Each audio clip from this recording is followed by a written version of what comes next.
Hey guys, Moose here. Welcome back to another episode of Stonehearth. And we are having a lot of crops rot. That's actually kind of frustrating. I wonder why that's happening. That should not be happening. Okay, we'll have to figure it out. Anyway, it looks like they're finally building this stupid house, so I'm going to just let them run for a bit without giving them any orders. Maybe it's because they're back to hauling? Yeah, you know what? Yeah, let's take him, get rid of hauling. That was a mistake to put it back on. I don't know why it scrolls down like that, it's very annoying. Alright. Just let them do their job as farmers, not worry about the other crap. Level 4, not that I care. You guys gonna work on the house? Or you just gonna leave it there? I suspect you're just gonna leave it there. No. Where is everyone? Are they mining? No.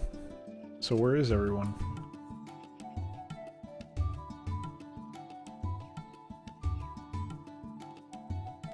What is going on in here? This is like a lot of them, I think. That's not everyone, though. No, there's just a couple areas where they're just hanging around and talking. Weird. That's a little annoying. They'll get to it. Eventually they'll start working.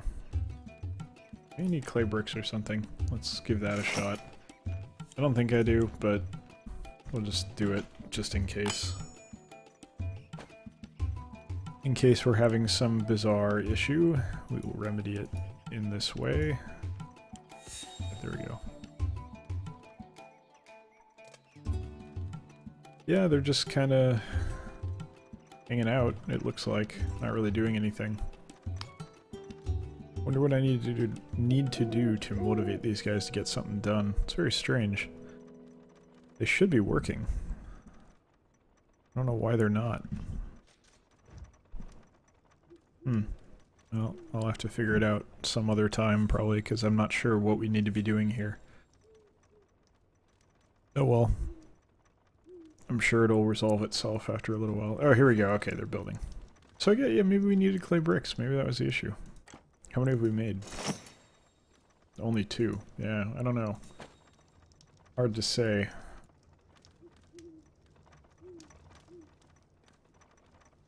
Yeah, we'll have to see. But it looks like they're at least thinking about working now. A trader, I'm good.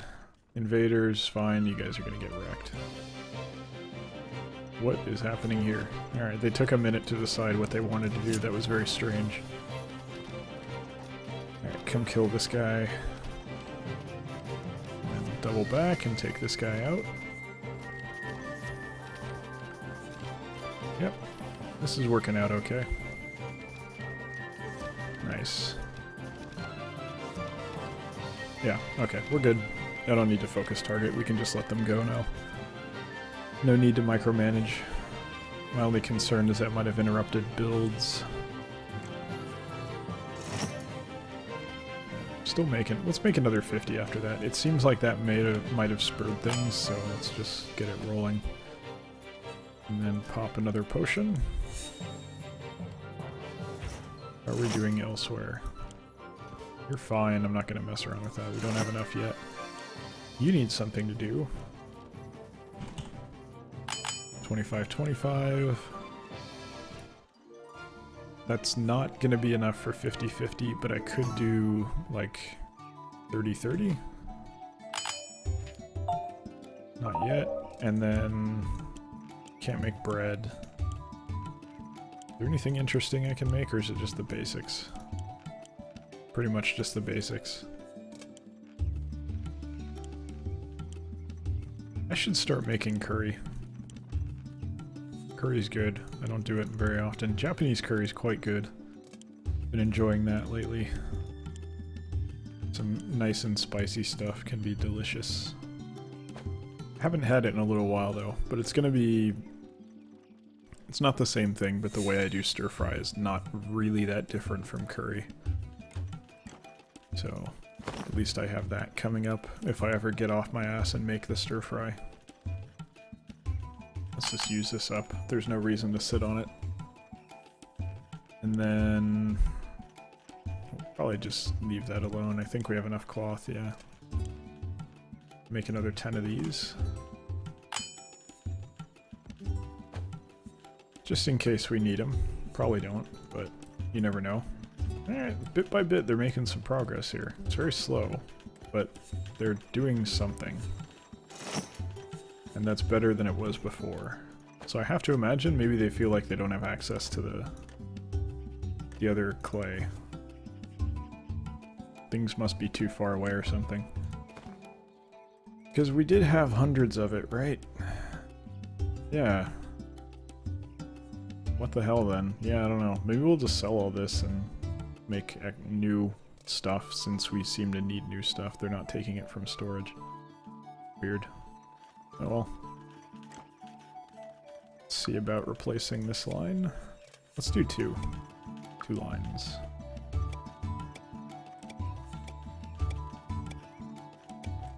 There we are.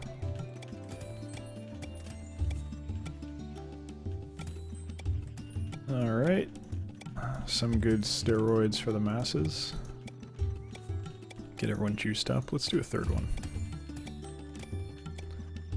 We have the stuff for it, so might as well.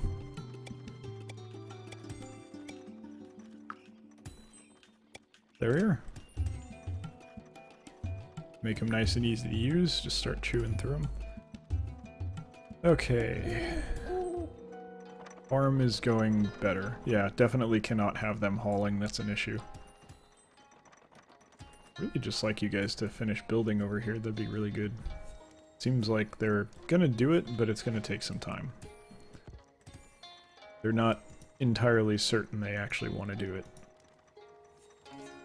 You guys have access to all these, right? So there's no reason that you shouldn't be able to get this stuff. But for whatever reason, they're not...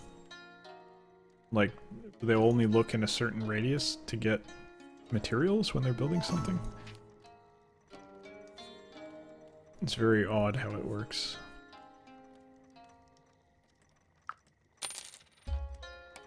Oh well. That's life. I wonder how they do it. I wonder, like, I'm trying to think. There's like a few different ways. You could do... So this is kind of an interesting subject, so I think this will be probably what I talk about in this episode. Pathfinding. Now, you could treat it... Oh, here we go. You could theoretically... I think this would be extremely stupid, but it's possible that the way it works is it says, okay, well, you are here, so look around you in a certain radius or whatever to try and find the item you need. It would basically say, like, okay, you're here, so keep going around in ever-increasing circles trying to find the thing and checking tiles. You might do that in real life, though I think it's inefficient in real life, or probably, depending on how you do it, but that doesn't really make sense to do in a game. What I'm wondering is if each stockpile exists, right? There's different stockpiles, so maybe the stockpile or chest would have a certain number of flags that would say contains this, yes or no. And then obviously the actual contents are stored somewhere, so you have this. And depending on the number of contents, then that flag will either be true or false. And if the flag, you say, it just goes through a list of the stockpiles and says, is the flag for the item I need true or false? And if it's true, then you find a path to that place. I think that would work. And that seems like a more efficient way of handling it, potentially. I don't know if it's efficient from a processing standpoint, but it seems like it would work in a better way than whatever is happening here, since they don't seem to be able to find certain things. And then if you have anything on the ground, that'd be rough. So maybe they treat this as a tile containing everything that is in here. And what they actually do is they can't refer to it by stockpile. But then wouldn't you just be able to have, like, you have some kind of a map of where everything is? And you'd say, you do like a search against that map and say, where is the nearest clay? But I don't know how it stores the map, basically. I don't know. Be interesting to kind of figure out how coding that kind of thing works. Because conceptually I have some ideas about how you might handle it. So you would say each item maybe has like a item ID. But would a unit of clay cease to have an item ID once it's in a container rather than on the ground? And if it's in a chest, that would be where it might cease to have an ID, but what about if it's on, you know what, just let him go, I don't care. What if it's in a stockpile? Because the stockpile is within a container, but is also kind of still on the ground. So then what? Because it's not limited by a certain number of things. Like, it's not limited by tiles. It's not limited by, like, hey, you can have this many things in the chest, like chests are. It's limited by the number of tiles on the ground and the stack size of a particular item. So, let's just sell all this. Because they're having trouble with it, so let's say, fuck it, we'll make more. It's not like we lack the clay. Good. And that maybe that's not the issue at all. Maybe it's another kind of pathfinding issue that expresses itself a little bit differently. I don't know. Could be totally wrong. But it'd be interesting to kind of figure out how they're thinking through that process. It's a nice little problem-solving thing to consider, you know, how would you logically tell a computer to go from one point on a map to another because it identified that that other place had the item that it needed? You know?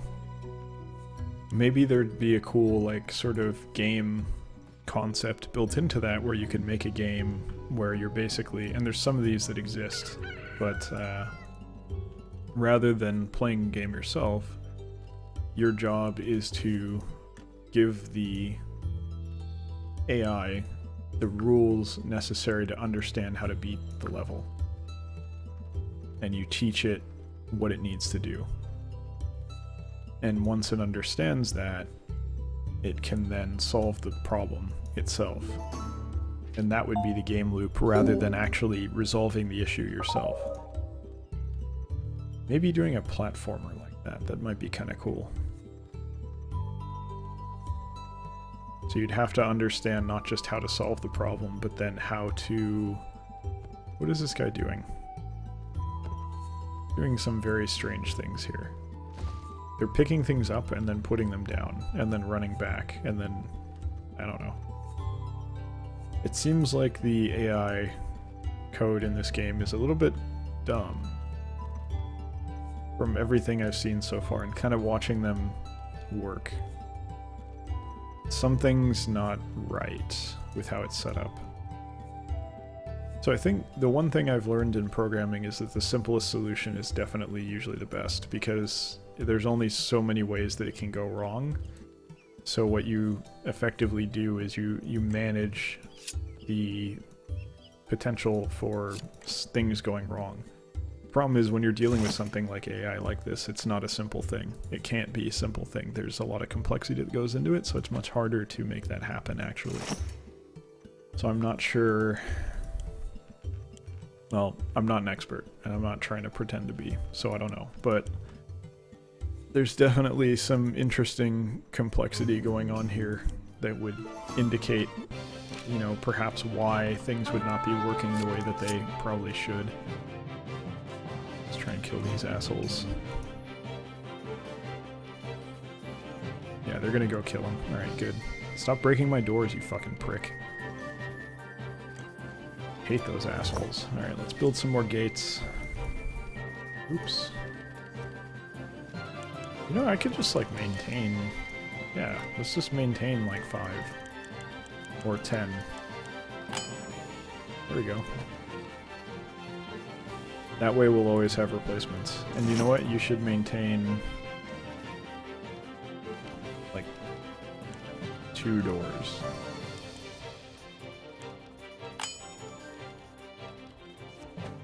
I'm surprised I've not used that functionality in the past. I probably should have been. But, what are you gonna do? I am in no way perfect. Really? We're gonna chase all the way over here? Fucking archers, man. And the clerics aren't out here. So we're doing this without healing support. Which is a little scary. It looks like we're managing just fine, but one of the tanks might go down here. No, it looks like we're good. Just barely, though. It's quarter health. That's not very comfortable. And this guy's gonna die. Come on, buddy, you're toast. There you go. Alright. Everyone's free. Is anyone low on health? Yes, you fell down. Oh, it's our engineer. There's the word. Lost the word for that for a second. I was thinking there's the guy that repairs the doors that we need, because doors need to be repaired since there is the asshole that broke everything. Why is the music still playing? Because of this prick? Really? I guess that's why we had no clerics for most of that crap up there. Alright, well, seems like we've got it under control now, so it's working out. Alright. Just this one guy left. Nice and annoying. Any day now he's gonna die. But yeah, I'd really like to study... I mean, I don't have the time for it, that's why I haven't done it yet, but really, like, learn how AI works, and I think it might be cool to make a game where you have a certain number of tools and you teach the AI how to do something. The only difficult, well, not the only, but one of the difficult parts of doing that, though, would probably be trying to figure out how to put that in a language that the average gamer would understand and not be too intimidated by. Sleeping squirrel. I think it would be really scary as a gamer who fears programming to play a game like that, because you'd be kind of intimidated by the idea of programming. And I've seen a lot of people act this way, even streamers, be really just intimidated by the idea of programming and not really willing to try games like this because it scares them. They feel like they're not smart enough, they feel like they don't get it, they're gonna fail horribly and get frustrated, and I don't think it's that hard, actually. There are some very unintelligent people who are able to program just fine, so it's really just you have to understand the language of it, and it's not that different from playing a game, you know, you need to understand the language of a game in order to play it, because otherwise how are you going to figure out what you need to do? And programming is sort of similar. It's all logic puzzles and trying to figure out, okay, well, if I want to accomplish that, here are the tools that I have at my disposal. Which one do I need to use to make that happen? And you think through it logically, because it's not actually that complex at the core of it. The easiest way that I found to program is basically, as a hobbyist, I'm not a professional, just to be completely clear, that's not what I do for a living, so I'm not a professional at this. But in my experience, what has worked for me is that I don't think, oh hey, I need to use this function here to do this because that's what it's for. No, I think through, okay, where am I starting and where do I need to get to? What's the input that I want and what's the output that I want? And then you say, okay, well, given that, how do I change that input into that output? And it's just about trying to figure out how that process needs to work. and it's actually not that complicated because you don't really want to think about it in terms of programming. You don't want to think about it in terms of specific arguments or functions or anything like that to start out with. You want to think of it in pseudocode and basically say, well, I understand that a computer is capable of this. Therefore, I'm going to say, okay, I need to get from here to here, so do these 3 steps that are not code, they're just very generic statements about, hey, do this math or something, and that's it. And part of it, I guess, is understanding that, some of the things I said in this episode, it's like, well, obviously the game has to know where something is stored, otherwise how would it be able to tell me that these doors are here? This is a piece of data recorded somewhere, that it's in this chest. Otherwise it wouldn't have known when I clicked on this chest to show me that it's got this door here. Therefore, that's something that the game itself could look up and figure out.